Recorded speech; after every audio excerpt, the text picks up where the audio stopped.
BRS పార్టీకి తలనొప్పిగా మారింది కల్వకుంట్ల కవిత యొక్క వ్యవహారం.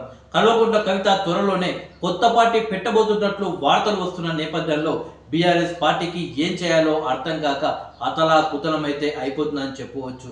ఎందుకంటే కల్వకుంట్ల కవిత బీఆర్ఎస్ పార్టీకి రాజీనామా చేసి పార్టీ నుండి బయటకు వచ్చి కొత్త పార్టీ పెట్టినా కానీ లేకుంటే ఇతర పార్టీల్లో చేరినా కానీ బీఆర్ఎస్ పార్టీకి మాత్రం బాడీ డ్యామేజ్ తగలడం ఖాయమని చెప్తున్నారు రాజకీయ విశ్లేషకులు. ఎందుకంటే కవిత వార్డులోనే మరికొందరు ఎమ్మెల్యేలు కూడా బీఆర్ఎస్ పార్టీకి రాజీనామా చేయడానికి సిద్ధమవుతున్నట్లు తెలుస్తుంది. లోక్సభ ఎన్నికల ముందు కాంగ్రెస్ లేదా బీజేపీలో చేరాల్సిన కొందరు ఎమ్మెల్యేలు కొన్ని కారణాల వల్ల ఆగిపోవడం జరిగింది. ఆ తర్వాత పార్టీ ఫిరాయింపుల కేసు కోర్టులో ఉండడంతో ఆ యొక్క చేరికలకైతే బ్రేక్ పడింది. అయితే కల్వకుంట్ల కవిత బీఆర్ఎస్ పార్టీకి రాజీనామా చేస్తుంది అని వార్తలు వస్తున్న నేపథ్యంలో ఆ ఎమ్మెల్యేలు కూడా రెడీ అవుతున్నట్లే తెలుస్తుంది. తాజాగా కల్వకుంట్ల కవితను కూల్చేయడానికి కేసీఆర్ గారికి అత్యంత దగ్గరగా ఉన్న మనుషులు నిన్న కల్వకుంట్ల కవితని తన నివాసంలో కలిసినట్లు తెలుస్తుంది. కల్వకుంట్ల కవితను కూల్చేసే ప్రయత్నం వాళ్ళు చేసినప్పటికీ కవిత మాత్రం ఎక్కడ కూడా తగ్గనట్లు వార్తలు వస్తున్నాయి.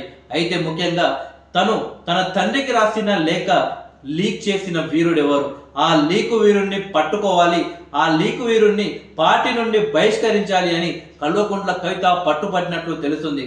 గతంలో కూడా అదే లీకు వీరుడు కేసీఆర్ గారికి పలుమార్లు కవిత ఫోన్ చేస్తే కేసీఆర్ గారికి ఫోన్ ఇవ్వకుండా కేసీఆర్తో మాట్లాడనివ్వకుండా తనను అవమానించాడు అని చెప్పేసి కల్వకుంట్ల కవిత బాధపడినట్టు తెలుస్తుంది.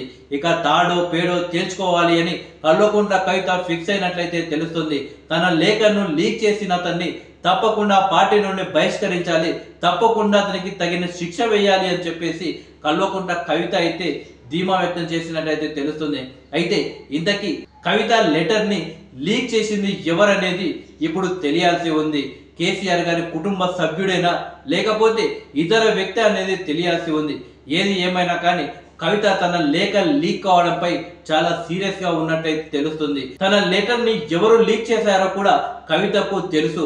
అందుకే ఇంత బలంగా పట్టుపట్టి మరి ఏకంగా అవసరమైతే పార్టీ నుండి బయటకు వచ్చి కొత్త పార్టీ పెట్టడానికే సిద్ధమైందంటే ఆ యొక్క ఇష్యూపై కవిత ఎంత సీరియస్ గా ఉందో ప్రత్యేకంగా చెప్పనక్కర్లేదు.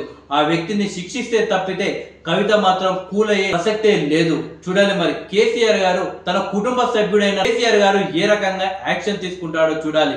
కవిత లెటర్ ని లీక్ చేసిన ఆ వ్యక్తిపై కేసీఆర్ గారు వేటు వేస్తారా, లేకపోతే కూతుర్నే వదులుకొని ఆ లీకు వీరుణ్ణి కాపాడుకుంటారా అనేది వేచి చూడాలి.